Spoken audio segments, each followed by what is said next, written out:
Killing's all you deserve.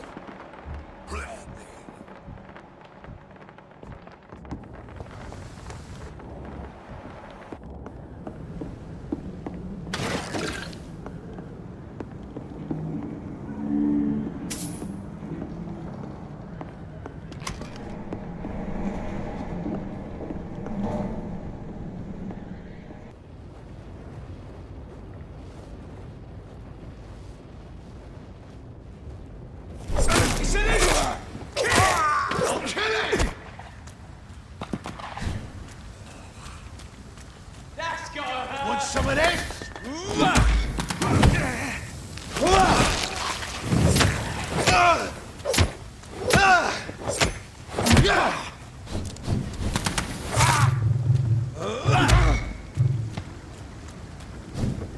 You're mine! Get a taste of this! Mine! Filthy fucking beast!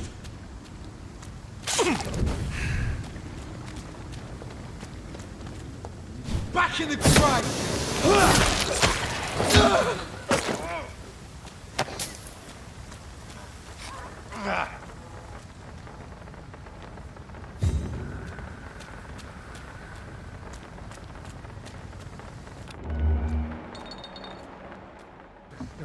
Darkest holes first. This door is solid. Means someone's serious about keeping people out. First place to Step away, sir. It's a leech!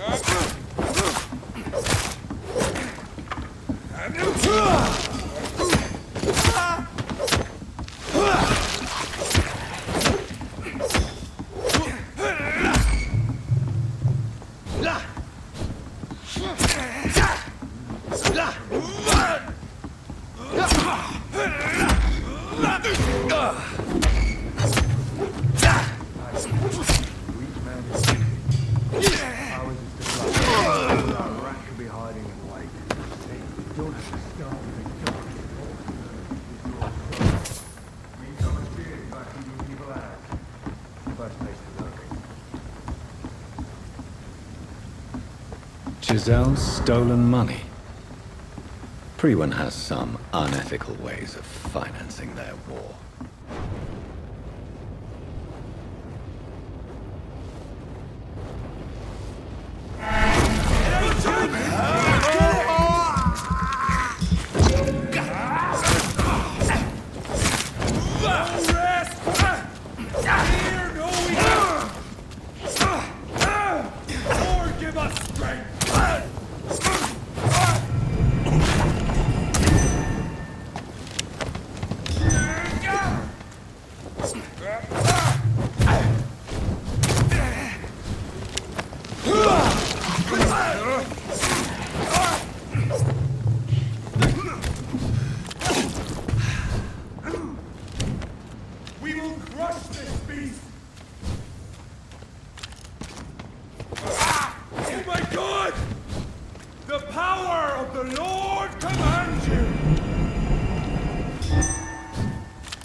I cannot enter.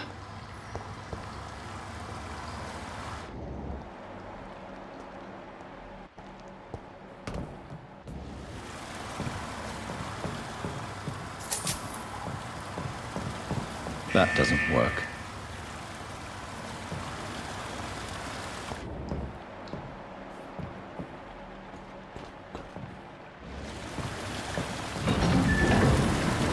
So that's it. These wheels control the water level. That doesn't work.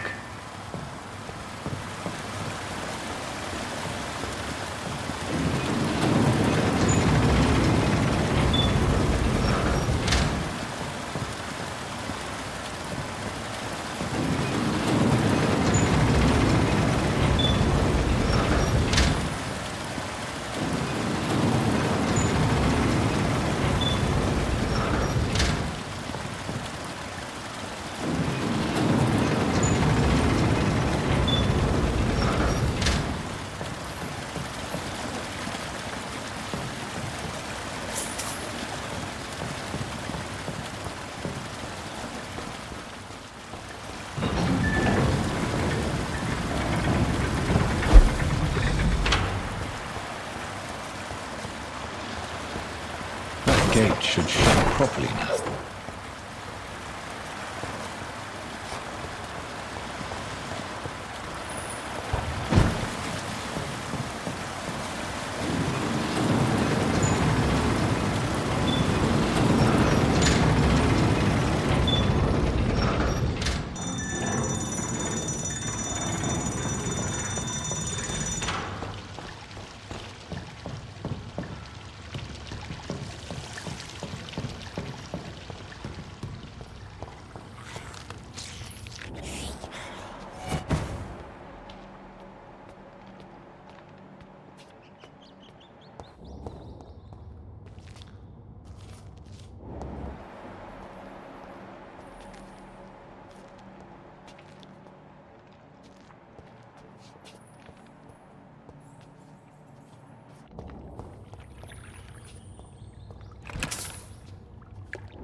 I have this thirst for blood.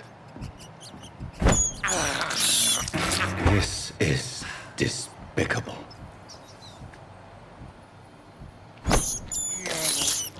I can't believe I'm doing this.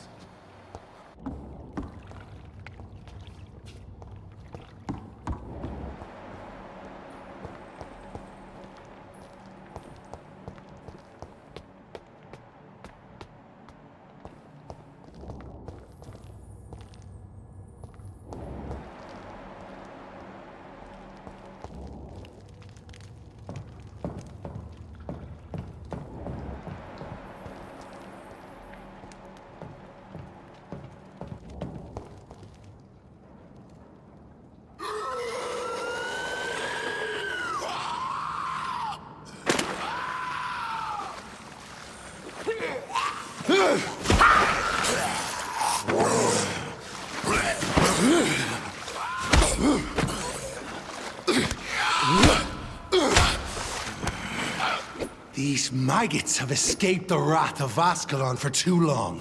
It is time to purge the sewers of their filth. You again! The one they call the sewer dog. Hold your tongue, newborn, or I'll crush you like a maggot. You've let the beast consume you. Finally, a touch of lucidity. You shall learn to respect the laws of Ascalon.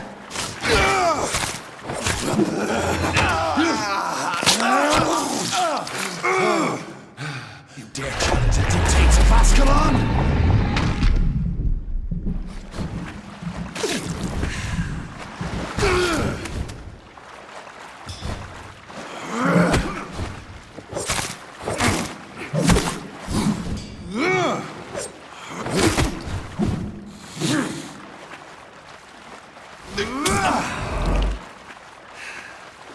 Thy neck shall snap. Once you've vanished, I'll slaughter these skulls while singing your name! I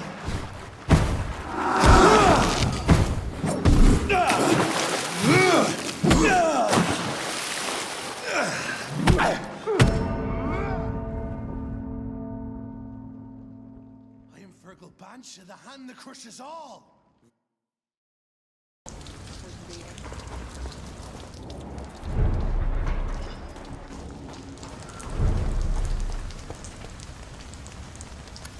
You again? What do you want? I've identified the men who stole from you.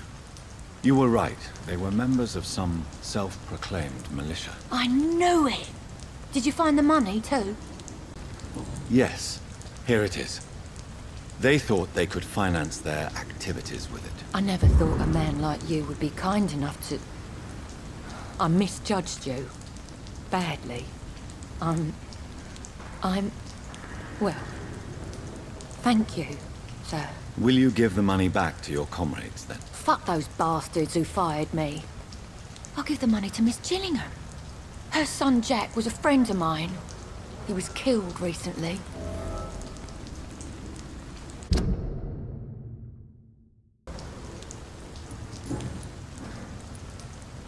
I know you were friends with Miss Gillingham's son, Jack. Tell me about his death. Jack's murder has been a shock to the neighborhood. A sign that the situation is now out of control. Why is that? There has always been tension between the Wet Boot Boys and members of the trade union. But a murder? That's a first. Who killed him? No one will ever know. One thing is certain. While Jack was alive, I had one less reason to drink. Why does that upset you so much? I wish I had found the time and words to tell him how important he was to me before it was too late. Another failure for Giselle Paxton. Well, I'll leave you for now. Goodbye, Miss Paxton.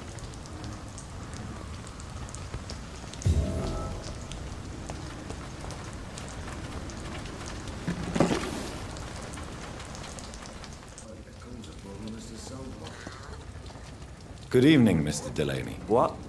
Ah, you're that doctor. Inebriation aside, do you need medical help? Yes. I feel sicker than usual these days.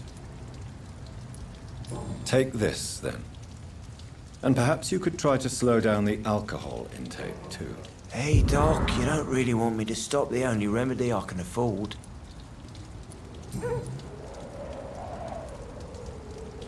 Is it true Sean Hampton saved your life? Yeah. The sad saint grabbed my soggy arse and brought me back to the pier after I fell into the canal. I was a wreck back then.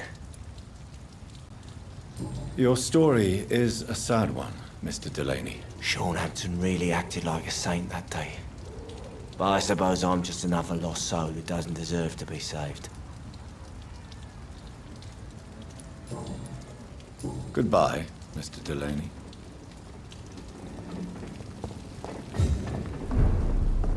I hope I live long enough to see them wet. Welcome back, Doctor. What can I do for you?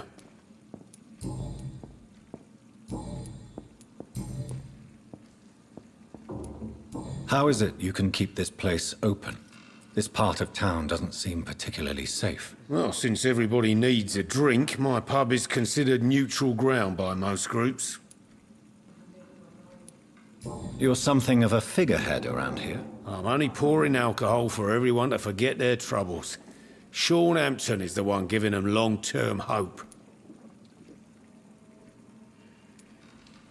Since I'm here, is there anything I can do? Well, perhaps, Doctor. Peace partly depends on my stock of gin. And with the epidemic, my supplies are running low. How could a physician help you in this matter? I have a small warehouse just past the quarantine line. Perhaps, with you being a doctor, you could go there and come back? Doctors aren't immune to disease, you know. Very well. Show me where it is. I'll see what I can do. Oh, thank you, sir. Here's the key to get in. You're about to save many dry throats.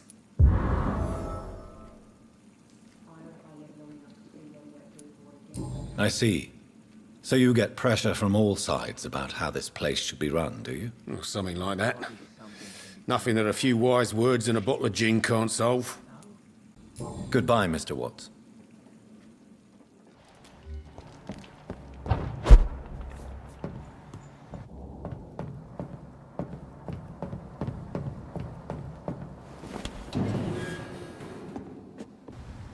Tom has so much alcohol, he could keep this district afloat for quite some time.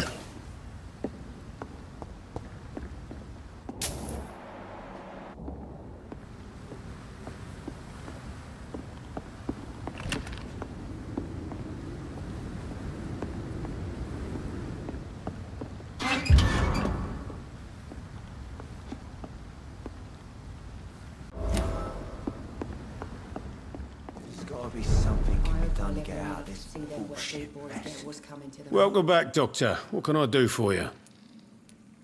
You lied to me, Tom.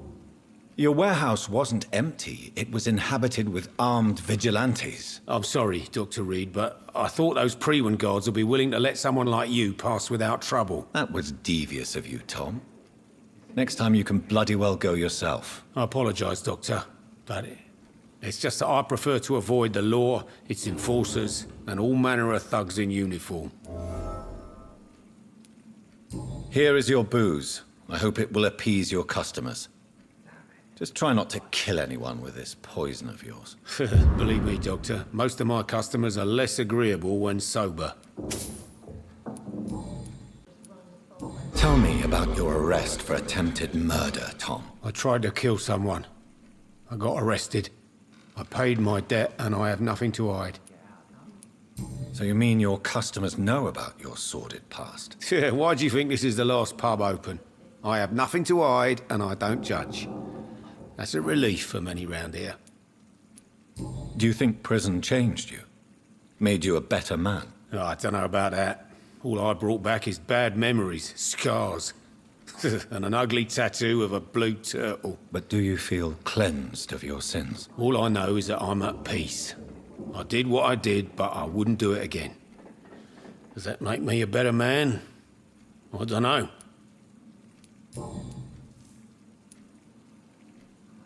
You attempted murder. Give me some details. I was given an order to kill. I was an obedient gang member at the time, a proud wet boot boy. So you were ordered to kill someone. What happened then? I don't know if you can possibly understand, but I couldn't kill him. I just stood there pointing my gun. Someone saw me. I gave up. Why couldn't you shoot? My target was eating in that fancy restaurant with mirrors and music.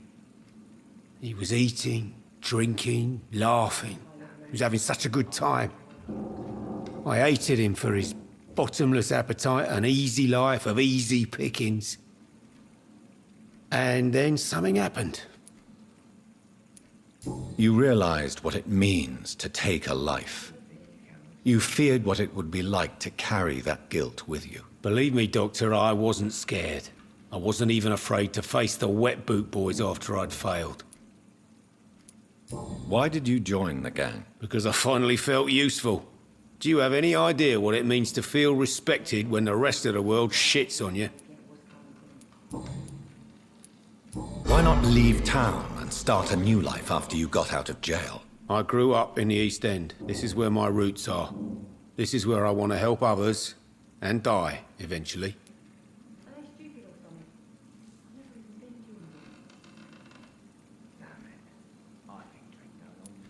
Do you think the docks will always be a hive of scum and villainy? As long as poverty and fear run the show, I don't see how it would change.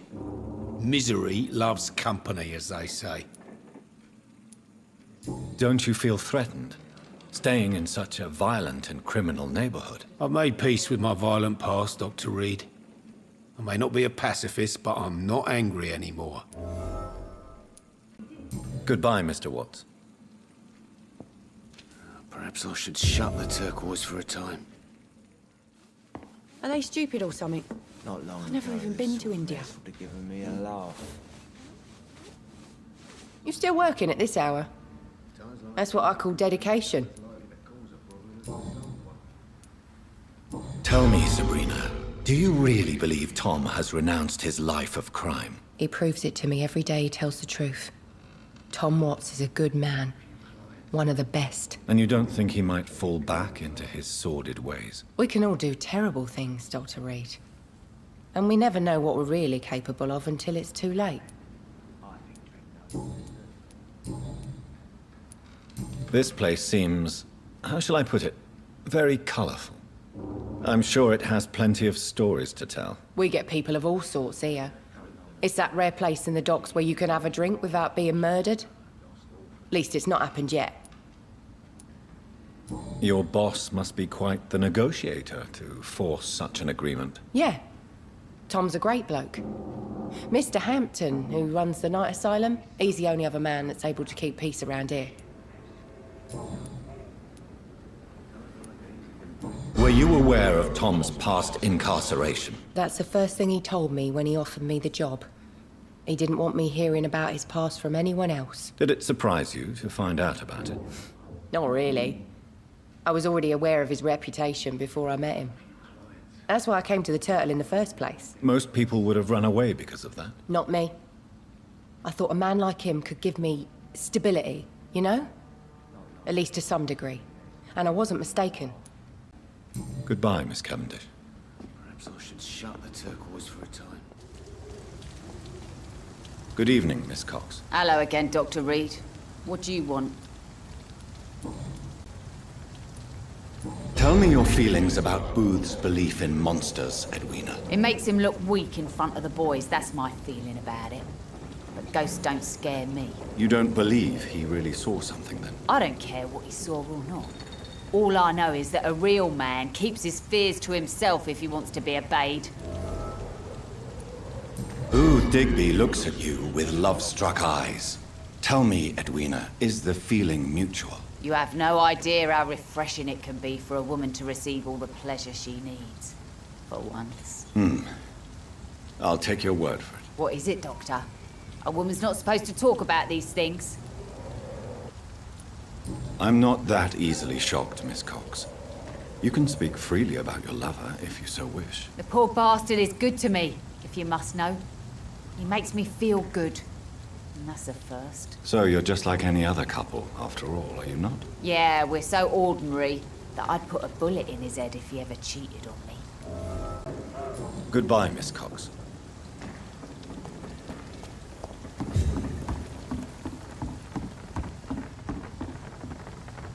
You again. What do you want? I know you believe monsters are real, Booth. They are. I know, I saw one, but no one believes me. Tell me what you saw. It was a few years ago. Clay Cox was still the boss then. He'd sent me to the shipyard to find out who was stealing tools and ropes at night. Go on. First, I thought it was an old lady with a limp. It looked frail and crooked. Then I saw it grab a bloody beam and lift it like it was a stick. I shouted. It looked straight at me. Do you know what it was? It was all eyes and long teeth, but I couldn't see its face. I shot at it when it moved towards me and I hit it. And then it jumped and vanished in the shadows. You could have imagined all that. These docks can be so gloomy at night. With the fog and the wind and the boats creaking. No, Doctor. That night I saw the fucking sewer dog for real. It's not a beast like the stories say.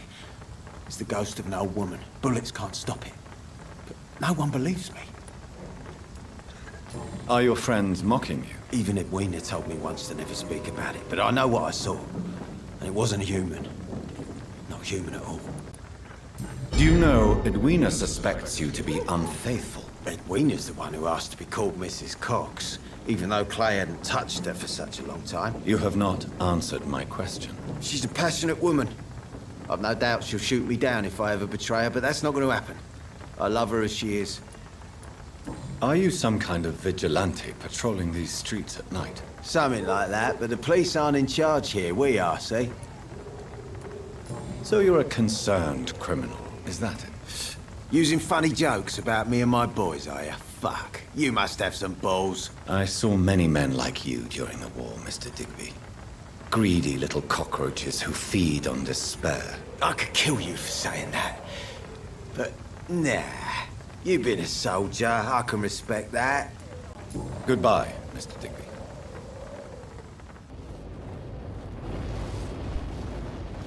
A leech! A leech!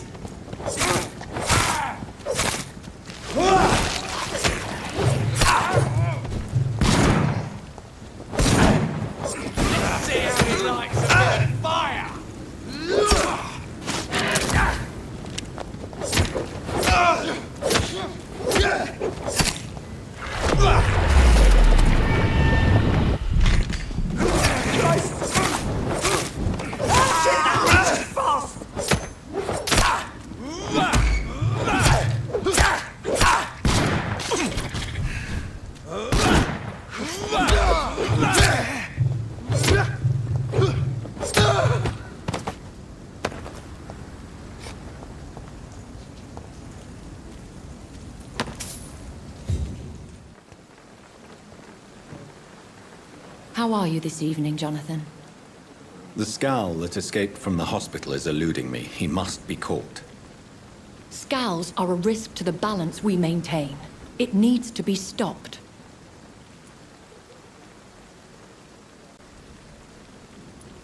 When we were at the funeral, I had a feeling. I think I met my maker. You do not have to tell me if you don't wish to.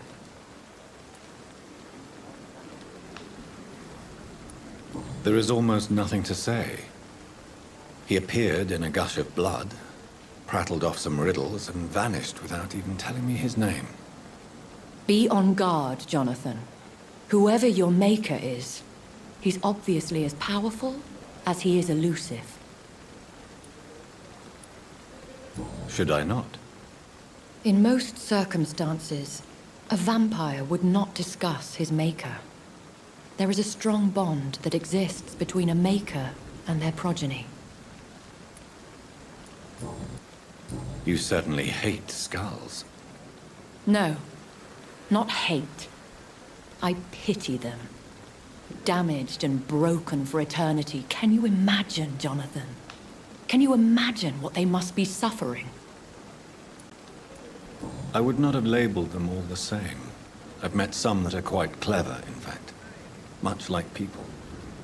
I am sorry. You should know scowl is derived from slave.